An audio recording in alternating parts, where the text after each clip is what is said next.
देखिए, Donald Trump Shaktimaan है या अंग्रेज का जमाने वाला ही रूल फिर से ही सोच रहा है कि पूरा अमेरिका पूरे वर्ल्ड पर राज करेगा क्या? ऐसे इसका मानसिकता आज भी तो रहता है। अब देखिए, चाइना इतना डेवलप करने जा रहा है तो उस पर टैरिफ लगाया। कहा कनाडा पर, इंडिया पर, मैक्सिको पर हम टैरिफ भी लगाएंगे। अब की बार उसने क्या कह दिया कि जो गाजा है, गाजा पर हम कब्जा करेंगे, उसको समतल बनाकर हम इंफ्रास्ट्रक्चर डेवलप करेंगे, ये बात बोल दी है। अब धीरे धीरे इनको मन हो गया कि गाजा तो अब पूरी तरह से विलीन हो गया है, इजराइल के कब्जे में आ गया है, तो चलो कुछ ऐसा काम करते हैं कि वह गाजा पर पूरा हम कब्जा कर ले और अपना सैन्य अड्डा बनाए या कुछ भी करें, उसको कब्जा में लो।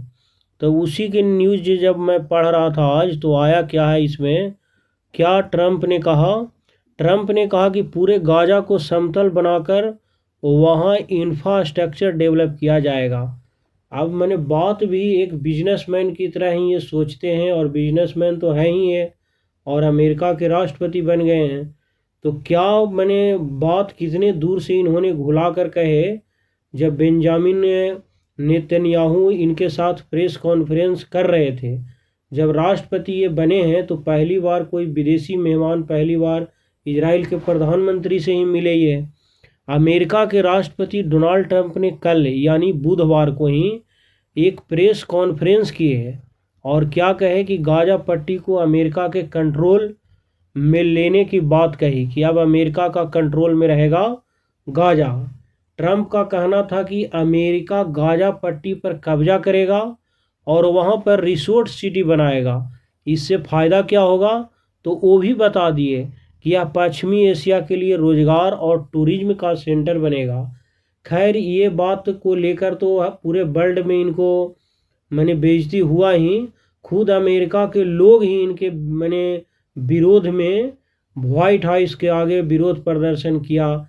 जो यूरोपीय यूनियन के जितने भी देश हैं उन्होंने भी, जबकि अमेरिका का सब दोस्त है, नाटो का मेन बहुत सारे देश मेंबर भी हैं, तो भी इस बात को लेकर सभी ने विरोध किए इनका कि नहीं, ये जो तुम बोल रहे हो ये गलत है। मिडिल ईस्ट के जितने भी कई देशों ने ट्रंप के इस बयान का विरोध भी किया। सऊदी अरब भी है, उन्होंने तो बोला ही कि इस तरह का बात मैंने नहीं बोलना चाहिए। यूएन का भी कहना है कि गाजा में किसी भी तरह से कब्जा करना और वहाँ के लोगों को विस्थापित करना अंतर्राष्ट्रीय नियमों के खिलाफ है। गाजा में मानवाधिकारों का उल्लंघन करना गलत है। यदि भारत में किसी व्यक्ति को कुछ हो रहा है, चाइना में हो रहा है, तो वहाँ पर मानवाधिकार का हनन नहीं होता है। लेकिन जब अमेरिका मानवाधिकार का हनन होगा, लेकिन अमेरिका यदि कोई कुछ कर देगा तो उसके विरुद्ध मानवाधिकार का हनन नहीं होता है। इतना मैंने अमेरिका अपने आप को होशियार और तेज समझता है, क्योंकि उसके पास रिसोर्स ज़्यादा है, टेक्नोलॉजी ज़्यादा है, पैसा ज़्यादा है। तो जिसकी लाठी उसकी भैंस वाली कहानी गांव से लेकर पूरे वर्ल्ड लेवल तक चलता है। ट्रंप ने गाजा को शापित जगह बताया। उस समय जब बेंजामिन नेतन्याहू के साथ प्रेस कॉन्फ्रेंस भी कर रहे थे, तो मिस्र गाजा में रहने वाले 23 लाख लोगों को मिस्र और जॉर्डन जैसे देशों में बसाया जाएगा।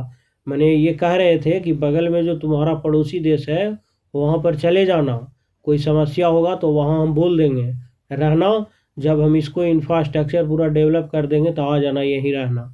इस तरह के बात डोनाल्ड ट्रंप कहे, इसमें सब आया है न्यूज़ में, पढ़िएगा। ये ट्रंप ने क्या कहा था कि गाजा बारूदी सुरंगों और आतंकी गुफाओं से पटा पड़ा है। मैंने खुद इजराइल को कितना मैंने सपोर्ट करते हैं वो अभी मैं बताऊंगा कि इस युद्ध में कितना अमेरिका इजराइल का सपोर्ट किया है। 1992 से अभी तक हम आपको बता दें कि भारत का बजट का आकार है 50 लाख करोड़, तो उसमें से 27 लाख करोड़ रुपया इजराइल का मदद कर चुका है 1992 से अभी तक अमेरिका ने इजराइल को। पूरे गाजा को समतल बनाकर वहाँ इंफ्रास्ट्रक्चर डेवलप करेंगे। ट्रंप ने कहा कि बदहाल गाजा अब शापित जगह होगा, वहाँ पर कोई नहीं जाना चाहता। अब ये अपने मन से बोल देते हैं कि रियल में करेंगे क्या करेंगे कुछ। जब पहली बार ये राष्ट्रपति बन के आए थे उस समय भी सऊदी अरब से इजराइल को मान्यता दिलवाने वाले अन्य पड़ोसी देशों से इजराइल को, जैसे वेस्ट बैंक है, वहाँ भी इनको मैंने बहुत सारे पड़ोसी देश से इजराइल को मान्यता दिलवाया और इजराइल से दोस्ती भी कराया गल्फ कंट्री को। इसीलिए जब भी पहली बार भी आए थे तो भी डोनाल्ड ट्रंप इजराइल को बहुत सपोर्ट किए थे। ऐसा नहीं है कि ये पहली बार कर रहे हैं। अब देख रहे हैं कैसे वहाँ पर मलबे में इस तरह से मैंने पूरा बर्बाद कर चुका है गाजा को। देखो गाजा में इतना मलबा है ना कि 100 ट्रक आप 24 घंटे लगाइएगा तो भी आपको पूरा मलबा हटाने में आपको 15 साल तक लग जाएगा, उसको पूरा साफ करने में। वहाँ पर तो 92% बताया गया है कि घर क्षतिग्रस्त है। क्षतिग्रस्त का मतलब बिल्कुल नष्ट है। तो 92.8% का कोई इम्पोर्टेंट पूरी तरह से कहिए बर्बाद है। 95% स्कूल बोला है ख़त्म हो गया है। सड़क टूटा है, पानी के स्रोत भी है नहीं। यहाँ नीचे लिख भी दिया है कि जो ग्रेट पिरामिड है उसको 12 भरा मैंने जा सकता है, 5 करोड़ टन मलबा है। यानी यहाँ पर लिखा है कि आप 10,000 करोड़ रुपये इस मलबा को हटाने में खर्च होगा।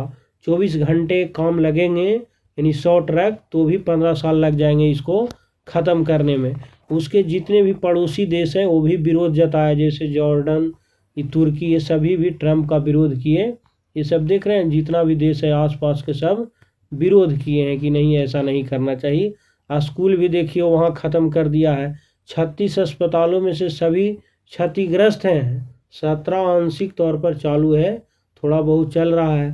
पूरे युद्ध के दौरान स्वास्थ्य सुविधाओं पर 654 हमले किए गए। 5.6 लाख लोग डायरिया पीड़ित हैं। 12 लाख लोग श्वास से संक्रमण है। गर्भवती महिलाएं बुरी तरह से फंसे हैं। ये तो सब आंकड़ा दिया गया है भाई। इजराइल का रुख है ये कब्जा करना, ये सब आया था। इजराइल का क्या रुख है, इजराइल का रुख में थोड़ा सा ये आपको बताता हूँ। देखिए इजराइल जो है ना, हर साल मैंने इजराइल को अमेरिका हर साल 1.5 लाख करोड़ रुपये और 34,000 करोड़ रुपये की अन्य सहायता देता भी है। यानी 1.5 लाख करोड़ का तो सैन्य सहायता देता है और 34,000 करोड़ रुपये अन्य मदद भी देता है। 1992 से देखेंगे तो अब तक 27 लाख करोड़ रुपये मदद दे चुका है अमेरिका इजराइल को। कि अब यानी कि भारत का बजट का आकार ही है 50 लाख करोड़ और 27 लाख करोड़ रुपया तो ये हेल्प कर चुका है अभी तक 1992 से। किसको? इजराइल को। अमेरिका इतना मैंने सपोर्ट करता है किसको? इजराइल को। खेती देखिए, गाजा में खेती के 96% संसाधन तबाह, 91% लोग वहाँ भूखमरी से झेल रहे हैं। 16% लोगों को अकाल जैसी हालत है। 41% आबादी को भोजन की गंभीर मुश्किल है। इस तरह से मैंने वो ख़त्म कर दिया है। सब देश मैंने इसका विरोध कर रहे हैं। कभी डोनाल्ड ट्रंप कहेगा ग्रीनलैंड द्वीप पर कब्जा कर लेंगे, पनामा नहर को टेक ओवर कर लेंगे, 51वां राज्य के रूप में कनाडा को विलय करेंगे। ये सब कुछ न कुछ बोलते रहते हैं। दोनों साहब व्हाइट हाउस में मिल रहे हैं। ये तो इजराइल के प्रधानमंत्री हैं, पूरी तरह से गाजा को ख़त्म कर दिए हैं। ये हम अभी नवनिर्वाचित अमेरिका के क्या हैं? राष्ट्रपति हैं। तो ये अब देखिए इसको भी ख़त्म करेगा ही धीरे धीरे। जो आएगा न्यूज़ हम लोग देखेंगे।